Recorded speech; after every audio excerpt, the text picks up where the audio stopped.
Hey guys, it's Dale with the insurance. Today we're going to talk about an article that's it, it's really important, but people once again often overlook it.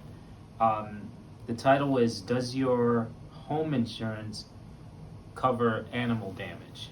Right? So you may live kind of in a beautiful forested area, right, with a great big backyard, and that's fine. That's beautiful. What's not so beautiful is that you may also have deer, or coyotes, or raccoons, or another plethora of insects out there that may call your property their habitat, their home as well. And those animals and insects can obviously cause damage. This article is about, is that covered? And we can actually split it up into almost two sections, right? So like a section where is damage covered for pets? Is damage covered for those animals and insects that are not pets, right? So for pets, the general rule of thumb is if you're caring for an animal, then the property damage is not going to be covered by a carrier. If said damage is to a person, one of your guests, then the medical bills could be covered. Okay, so that's something to take note of. For the animals and insects that are not pets, it's a huge. It pains me to say this, but this is the truth. It's a huge gray area, right? So there are instances where property damage is just flat out not covered, right?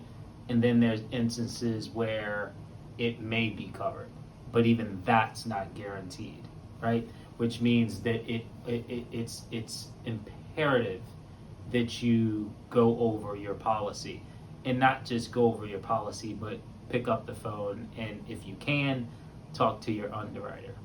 A few examples kind of exemplify this quote unquote gray area when dealing with animals and property damage. So let's say there was an infestation in your home, right? That caused a ton of damage, right? A carrier would actually deem that damage not covered because they would say that you were negligent in your upkeep of the of your home, right? So from a carrier standpoint, normal upkeep of a home includes stopping infestations from even getting to infestations, right? Actually seeing it and trying to make active changes to stop it.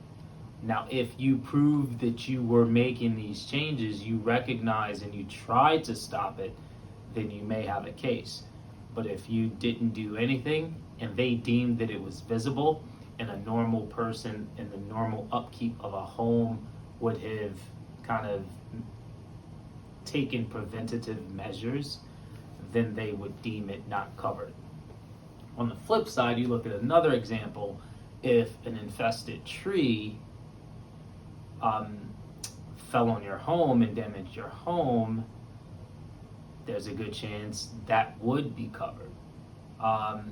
So that kind of shows the extent of the gray areas.